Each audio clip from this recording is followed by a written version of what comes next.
It's Mark Webley here, hope you're doing alright. So I am sat with a beautiful view in front of me, which you can't see. But it's a cloudy day, but it's a beautiful day here in Dubai Marina.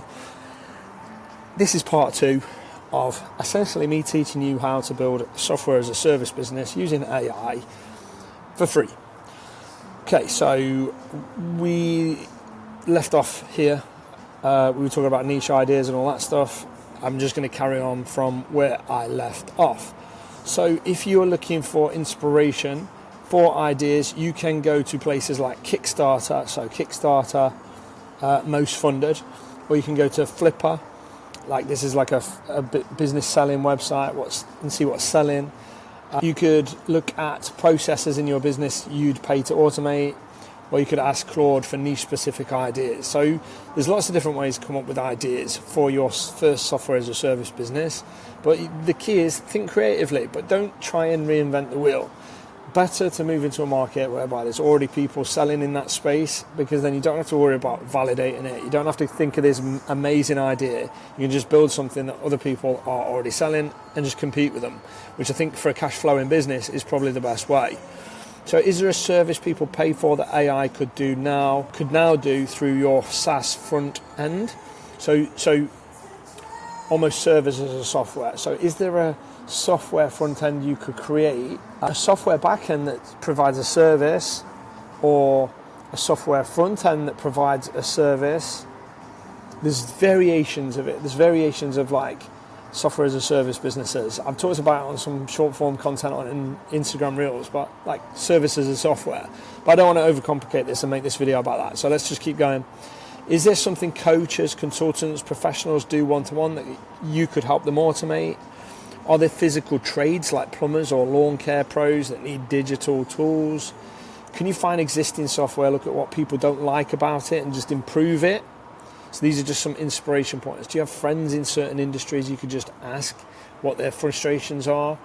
Go down the little rabbit holes, peel back the layers of the onion, and the answer is inside. So I don't know who it was, but once there was this example given of like peeling back layers of an onion, and you go to bed and you just think about the problem, think about it when you wake up, think about it when you go to sleep, and it's like peeling off the layers of an onion, and eventually you get to the onion inside. I don't know if that's a very good analogy, because who even wants to get to an onion inside? But it's not my analogy. It's just a really bad one that's stuck with me over the years. But if you're stuck, make it the last thing you think about before bed and the first thing you think about when you wake up. Your subconscious mind could solve any and all problems, and it's never failed me. If you focus on something for long enough, you can usually kind of fix it and figure it out. So next we move on to idea validation. So you can use an AI validation prompt and you can paste it into Claude and get a full analysis. Have I included it here? I don't know if I've included it here. Maybe I've not. But honestly, just go to Claude and you just want to say, look, I'm thinking about building this software. What do you reckon? Do you know what I mean? Like, let's not overcomplicate it. Or you could say to Claude, create a prompt, create the ultimate prompt for using just AI to validate a SaaS idea, right? And then it will create you a prompt, and then you use that prompt with your idea, and it will just give you some stuff like feasibility check, demand signals, competitor landscape, pricing range, market size, acquisition channels, risk scoring, risk snapshot, and a go pivot kill verdict. You could even say, I want you to write me a prompt for SaaS validation that includes feasibility check, demand signals, and just include that stuff, right? Now, there's other ways you can validate an idea. I don't want to get bogged down by these, but essentially, like, it's a hack. If other people are selling that software, that's enough validation for you to spend 1 or 2 months of your life trying to enter a new market. Once upon a time, it would have took you 2-3 years and lots of money. So you might have like delayed that. You might have done a bit more validation because you don't want to spend 2-3 years building something and then realize no one wants to buy it. But honestly, in the age of AI and how fast it is to build apps now, you can do it in a few weeks.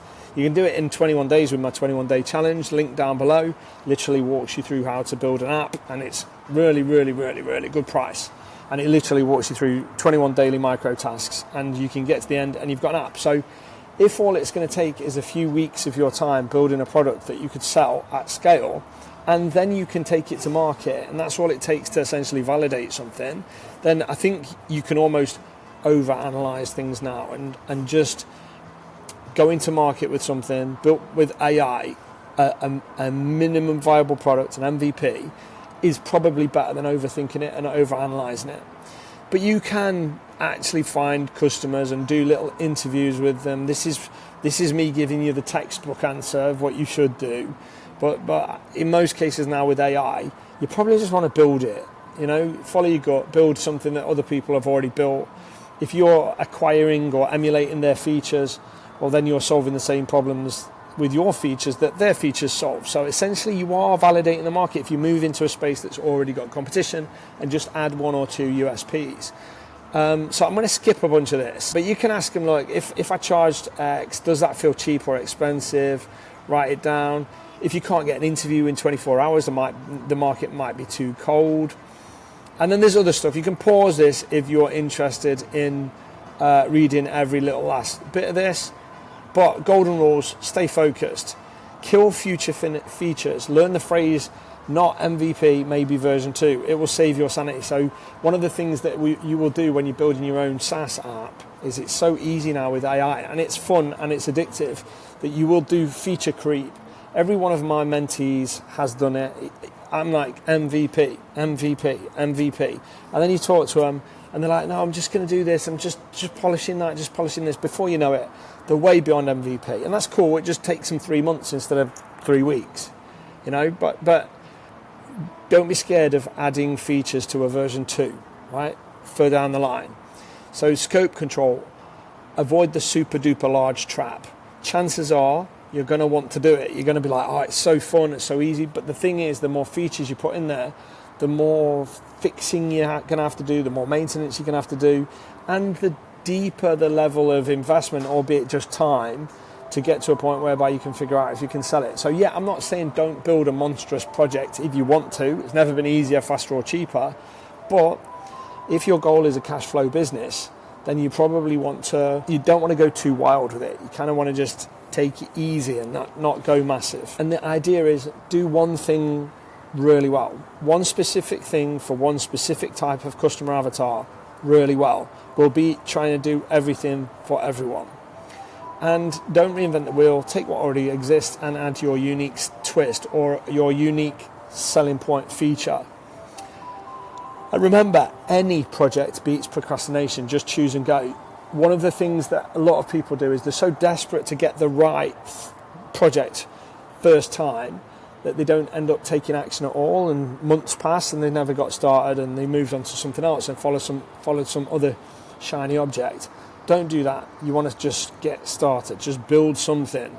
Like, it's so fast. Even if you use the first iteration of you going through this process to just learn the process, learn what you can do, what you can't do, what's easy, what's fast, what's hard. Like, just pick a project and move forwards. Now, my 21-day challenge actually helps you in a really, really effective way choose the right project for you, because it's based on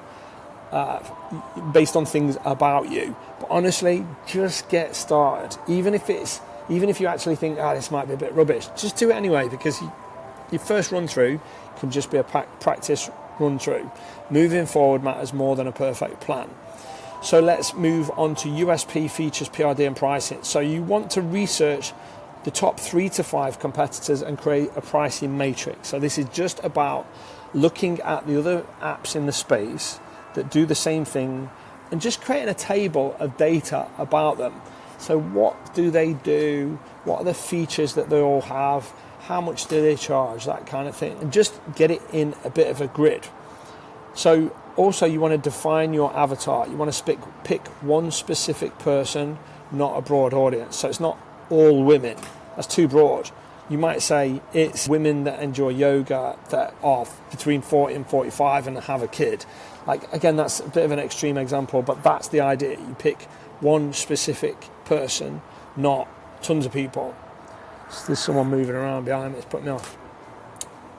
So yeah, so not gym management. Think about a gym owner who runs a gym with very specific problems. And then get avatar specific. What are their specific pain points? What do they struggle with? You can generate USP ideas using Claude and select your top 2 to 3. So when I say generate USP ideas, the idea is not to build a brand new app that nobody's ever thought of before. You can, but like I talked about in the last video, that is a strategy and not one that I advise for most people. But coming up with a USP feature, not a USP software, like not a unique software that does something brand new, unique, but a unique feature for your software, that you can probably generate great ideas with Claude, just you bouncing off Claude. Keep core features to a maximum of 5 for the MVP, essentials only. So you're probably going to want to clone the top 5, main 5 core features that all of your competitors share. That's the key. So if they all do these 3 things, all of them, you need to do those 3 things. If some of them do these other 2 things, you probably need to do those things. But if one of them does this really weird thing, but none of the others do it, don't think you have to clone all of the features. You just clone the essential ones, right? So the ones that all of the competitors share, they're the ones you must clone, right? And you clone them. When I say clone, I don't mean copy. I mean just take inspiration from, emulate, whatever. That each feature in the SaaS represents a problem solved, right? So by having a feature that solves that same problem in your software doesn't mean you're copying off their software. It just means you're solving the same problem that they're solving with that feature in their software, if that makes sense. So if he carries on walking around, I know he's just doing his job, but he ain't half winding me up. Just walking around there, like, I mean, look, I'll show you where I am. It's not my living room, so I shouldn't say that. But you know, like when you got a fly just crawling on you there, I'm not saying he's a fly. I'm just saying it's like in the corner of your eye, keeps bloody darting in and out and putting me off. And this is a one take, 30 minutes thing. So the winning formula is to clone their core features, add your unique twist, a longer free trial, and a cheaper price. That's the magic formula, right? Do that. So clone their core features, add a unique twist or a USP feature, a longer free trial with a cheaper price. That makes it a very compelling proposition, right? Now, your MVP ideally should ship in maybe 7 days, 14 days, or 30 days maximum. Do not get bogged down. I've seen it a ton of times whereby somebody could have had a working product in 30 days and then scope creep happens and they want to make it perfect and they're doing this and they're doing that. Before you know it, 3.5 months, 4 months has passed. And they always look back and go, yeah, I could have done it in 30 days, 45 days, maybe 60 days, but I wanted to make it perfect. But the thing is, nobody's going to see your software unless you have an audience or access to an audience, or an email list or a community or something that you can push your software in front of. If you've got those things, then yeah, you want to be more perfect out of the gate. You don't want to screw up your launch. But for most people watching this, you don't have an audience, you don't have access to an audience. So honestly, you can develop over time. So the idea is get to MVP and don't stop. You can go into like launch mode and marketing mode and start building your business whilst you add those other features. So maybe you'll do, I don't know, you've got 4 hours in a day. Maybe you'll do 3 hours on marketing and you'll do 1 hour building your software. But the point is, just because you're ready to launch doesn't mean there's going to be 1,000 customers going to look at your software. So the idea is get to MVP, because unless you've got a current client base that you're going to launch this to, current audience, current email list or something like that, community or something like that, that you know I can launch it to them, then it's very much not going to be seen by anyone. That's the truth of it. When you first launch, nobody's going to buy this. That's the game. That's how it is. I think I'm going to have to move where I'm sat because it almost feels like he's trolling me now. I realise that's a me thing. I realise I'm probably being a dick, but I feel like he's trolling me. He's coming back now. I'm getting trolled. No, he just opened the door and closed it again. Maybe he wants to be famous and get seen by my 90 views. Anyway, he's back. It's just me. I know it's me, but I'm not stopping this video. It's going up anyway. You can see that. You can see the grumpy side of me. That was a different guy. Right, I'm moving. I'm actually moving. I'm going to move. There we go. I could give you this view, but then it blanks my face out. There we go. I'll cope better this way. Trust. Right. So, then what you want to do is you want to write the PRD, Product Requirements Document. This is your blueprint, right? So this is what you're going to use.